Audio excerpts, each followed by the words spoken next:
पश्चिम बंगाल में विधानसभा चुनाव के लिए मतदान पूरा हो चुका है। 2 चरणों में मतदान हुआ और अब नतीजे 4 मई को सामने आएंगे। लेकिन उससे पहले एग्जिट पोल्स के नतीजे सामने आए हैं। क्या फिर से इन एग्जिट पोल में ममता बनर्जी की सरकार बनती हुई दिखाई दे रही है, या फिर पहली बार बीजेपी वेस्ट बंगाल में अपना परचम लहराने में सफल हो पाएगी? क्या कहते हैं एग्जिट पोल्स के नतीजे, ये हम आपको वीडियो में बताएंगे, तो वीडियो को एंड तक जरूर देखें। सबसे पहले बात आपको बता दें, पश्चिम बंगाल में विधानसभा की 294 सीटें हैं। बहुमत के लिए किसी भी पार्टी को कम से कम 148 सीटों की जरूरत होगी। अब एग्जिट पोल की बात करें तो पी मार्क ने बीजेपी को 150 से 175 सीटें दी हैं, जबकि टीएमसी को 118 से 138 सीटें दी हैं। अदर के खाते में 0 से 5 सीटें जा सकती हैं। मैट्राइज के मुताबिक 146 से 161 सीटें बीजेपी को मिल सकती हैं और टीएमसी को 125 से 140 सीटें मिलती हुई दिखाई दे रही हैं, जबकि अदर के खाते में 6 से 10 सीटें जा सकती हैं। चाणक्य स्ट्रेटेजीज के मुताबिक 150 से 160 सीटें बीजेपी को मिलती हुई दिखाई दे रही हैं, जबकि टीएमसी को 130 से 140 सीटें मिल सकती हैं। अदर के खाते में 0 से 5 सीटें जा सकती हैं।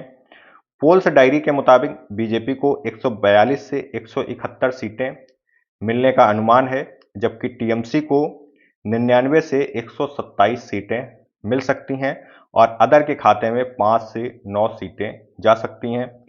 पीपल्स पल्स के मुताबिक बीजेपी को 95 से 110 सीटें मिल सकती हैं और टीएमसी को 177 से 187 सीटें मिलने का अनुमान है और अदर को 1 से 4 सीटें मिल सकती हैं। जनमत पोल्स के मुताबिक 80 से 90 सीटें बीजेपी को मिल सकती हैं, टीएमसी को 195 से 205 सीटें मिल सकती हैं और अदर के खाते में 0 से 5 सीटें जा सकती हैं।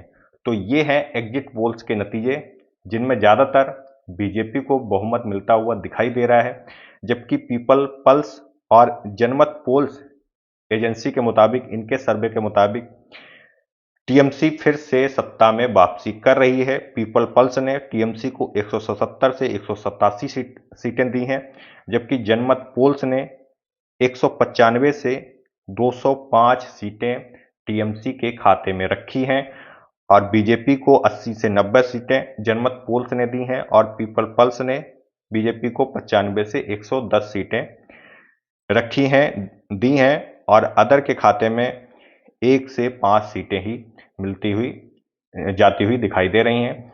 तो सिर्फ 2 ही एग्जिट पोल के सर्वे में टीएमसी की वापसी हो रही है, एक पीपल पल्स और दूसरा जनमत पोल। बाकी के जितने भी एग्जिट पोल सर्वे हुए हैं उसमें बीजेपी पहली बार पश्चिम बंगाल में सरकार बनाती हुई दिखाई दे रही है, लेकिन असली नतीजे 4 मई को ही सामने आएंगे। अब उन नतीजे के, ये एग्जिट पोल के ये नतीजे और 4 मई को आने वाले नतीजों में क्या कुछ अंतर दिखाई देता है, ये हमें 4 मई को ही पता चलेगा।